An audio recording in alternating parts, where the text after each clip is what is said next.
When I started my advertising career, I had the benefit of going through extensive training programs. At JWT, we're all trained on the T-plan. You could virtually talk to anybody in any office around the world and expect to communicate in a common language. It was quite the drill. The training was ongoing. JWT also had a yearly retreat for selected attendees at Delevan, Wisconsin, called the James Webb Young Seminar. I was lucky enough to attend one year. In How to Become an Advertising Man, an actual book on advertising, Young advocated 7 core concepts that every advertising practitioner should know. When you're assigned to a piece of business, there was a brand plan or brand book, and you were briefed as part of your orientation. That's right, you had an orientation. In Canada, we also attended the Canadian Advertising Practitioners course, or CAP, for 3 years while we were working. It was taught by industry principals and leaders. Today, I think all of that has changed. New AEs get business cards, a cube, and a computer. Their training probably consists of advice to read some old emails, and then they're told they'll have to attend a client meeting next week and possibly even present. I think it's training by fire.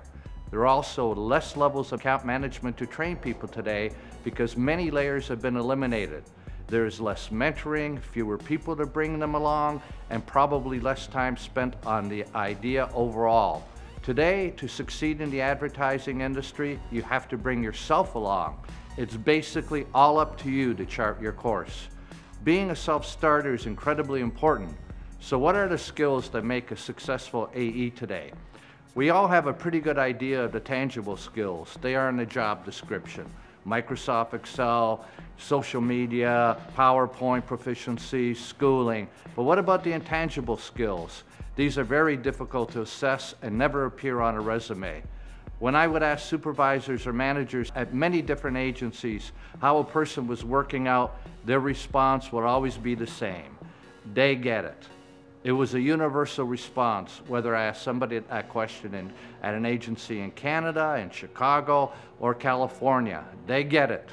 3 short words that would generate an understanding nod. So what does they get it mean? You never find I get it on the resumes. AEs that have an intuitive sense of how to match their clients' needs and agency opportunities. Those are people that get it. As if they had radar for connecting client problems with possible agency solutions. You can call it vision. They had a great periphery vision for the client's business. At client meetings, some AEs just sit there and they write up the meeting reports saying where they were and what took place. They don't really see where they need to go. Other people see opportunities with great clarity. To these AEs, the future course is as big as an IMAX screen. To the former, life is seen by looking at their cell phones.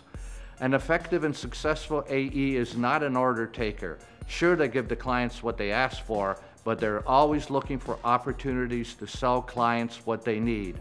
A good AE has to convince clients that what they see as a risk can be crossed.